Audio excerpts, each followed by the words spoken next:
Hey, what's going on guys? HyperX here. Welcome back to another video for PS5, and in this one I want to give you a quick walkthrough of the new UI. The user experience or the user interface has changed on PS5. I really like the look of it, and also the way that it seamlessly integrates with your games whether you're playing them or not is really cool. So what I thought I'd do today is give you a quick walkthrough of some of the different sections. I can't show you everything right now, like we can't dive into the store or the media section, different stuff like that, but I can give you like a top level overview. So I thought, that might sort of show you a few cool things. If you have any questions, by all means let me know in the comments down below, things that you particularly want to know about. Assuming I'm able to talk about them, I will answer them, but let's not waste any time and let's dive straight in. So first things first, you boot up your console, you're greeted by this cool pulsating screen, the pulsating PlayStation logo. You press the button, it then brings up your user accounts, and from there you can then select your account, and assuming you're not already in a game, then you'll dive into the home menu. You of course have your different icons across the top of here.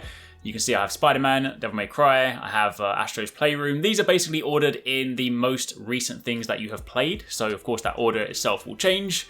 And I like the layout of them. I just like the kind of little sort of bubble icons, looks kind of like iPhone apps. It also weirdly kind of reminds me of the PS Vita. I know the PS Vita had circular floating bubbles, but I still kind of get that sort of curved aesthetic from it. Anyway, that aside, shout out to the Vita, was a fantastic console. But first things first, you have your games, so you can scroll down from there and you kind of get like a game specific section. So from here, it'll track, the most recent mission you're on, it'll track some activities you've been doing, it can track, challenges, different things like that, which is kind of cool. You can track this without even having to be in the game. That's very nice. Further down there, of course, you get some official news, information about the game, that kind of stuff. But having this sort of context menu for the game, even from the home menu, is actually very, very nice. Going back up, you can of course scroll to the top right. You have your search functionality if you want to, search a console, search the store, that kind of stuff. I won't dive into this for now because again, I can't take a look at the store just yet, but that is up there. You have your settings, which pretty standard, even if you played on PS4 before, you're pretty familiar with what settings look like, on this console. So you're not too worried about kind of diving in here deep just yet. We'll take a look at a couple of things in a minute. You then have your user account, which you can then click, and this brings up a nice little sort of pop-up menu, gives you your online status, your profile, your trophies, your ability to switch user and log out. Trophies are really cool. Layout-wise, very similar to before, only it's got like a nice clean overhaul, really liking the way this one looks. One thing that is very cool, however, is, and you won't see this for the most part because a lot of the PS5 games haven't shown up here just yet, so you won't see things like Spider-Man here. However, I can still show you. One of the things I like about trophies is if you are familiar with PS4, you'll know that a lot of the time when you get a trophy, it takes a screenshot. PS5 does the same, but it also records a little clip. So I'm going to jump over to that in a second, but basically what will happen is it will record like the last kind of 30 seconds, give you a little overlay, which then gives you the lead up to earning that trophy, which is kind of cool because if you do something really impressive, and maybe you're playing a fighting game and you've got to get like a crazy 50-hit combo and you want to share it, it gives you a nice shareable format. So that looks a little something like this. This is from the very beginning of Spider-Man. No spoilers, this is literally the first 10 minutes of the game. So you can see that you run up to it, you have your pop-up there, and it gives you this nice little clip that basically kind of leads up to you earning the trophy. So again, really nice if you want to share it. But if we then jump back to the home menu, you can of course see that you can press the PlayStation button to bring up this menu here, this kind of context menu, which will give you a lot of different options. Cool thing about this one is you can do this in-game or you can do this from the dashboard. In fact, let's dive into Spider-Man, sort of show you how it works in a game. Cool thing as well, you can of course see that I jumped straight back into it because Spider-Man was the last one that I was playing before I turned my console off. So jumping straight back in is incredibly quick. I can already get back into the game and begin playing. No problems there at all. That was not a very good showcase. Anyway, we're not here to showcase Spider-Man for the time being. I did just web sling into a wall. But the most important thing here is that if you press the PlayStation button, that menu comes up again. So you can see that this is right in the middle of the game. I can again go back to the home menu if I want to, and then I can click Spider-Man and I'm straight back in. So that process is pretty quick. But also on the bottom, you have the switcher, so you can switch between things that you've recently played. Of course, you will still need to go through the boot sequence for it, so I can load up DMC. I'll kind of go through the title sequence, but it's still pretty quick to jump between games, and I'll show you that in a minute. You then have your notifications, if you want to sort of, see your messages, see your downloads, that kind of stuff. You have your social app where you can kind of go here to, form parties, join people and whatnot, and view your friends from here. So you can find your friends, you can jump over to your friends list, that kind of thing.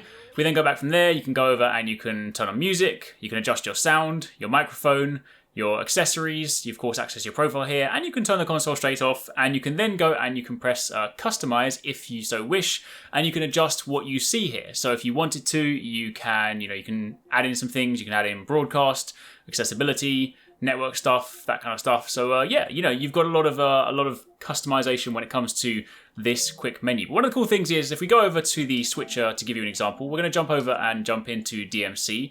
Not actually going to play the game, but you can see the switcher does of course boot up the new game. Now DMC I wasn't previously in or previously playing, so it does need to kind of go through the menu. But what I really want to show here is that now that I've started to load this up, I want to go back to Spider-Man. Now, because Spider-Man would have closed, it of course does mean that I have to kind of go and boot the game up again. But the process of just getting back into it is incredibly quick. We're going to go through this screen here. We're going to come to the title screen in just a second. And then from here, you can see that all I need to do is press start, go to my save game, continue, and very, very quickly, I'm exactly back where I was just a moment ago. So yeah, kind of just seamlessly getting back into it is incredibly nice, incredibly quick. And I mean, that's the kind of thing about these, the next-gen consoles. They're supposed to be fast, right? So loading just into things in general is a great experience. But again, if we jump back from there, you can go to the home menu and we can return to the main user interface. You can, of course, scroll over here to take a look at the game library. Of course, some of these games I haven't got installed right now, but previous PS4 games. So that is, you can tab over to find out what's currently installed versus your full collection. I do need to download some of these and give them a test on PS5 soon. I know a lot of you guys have been asking to see Monster Hunter, so we'll dive into that very soon. But that's your game collection. One of the other things when it comes to sharing your content, again, if we jump back into the game, if you now press your dedicated sharing button that you had before, you guys might remember that, of course, on PS4, this menu would appear on the left-hand side of the screen, and you can then pick from there. Meanwhile, this time, it pops up on the bottom of the screen. It shows you the last thing that you captured, but you then have the ability to save recent gameplay to kind of go back and capture some stuff you might have missed. Take a screenshot from here, or of course begin a new recording, and of course you can then broadcast and adjust your capture options from there. So sharing features are, again, very, very sort of like seamlessly integrated. You can just jump straight back into the game, and yeah, it works nicely. But that is, for the time being, a quick look at the kind of the home menu, the user interface, at least from what I can show you right now. There's more stuff I want to sort of dive into at a later date, but hopefully that's given you a quick look at the new PlayStation experience. Again, any questions you guys might have, drop them in the comments down below, and be sure to keep it locked because we've got plenty more PlayStation content coming your way very soon.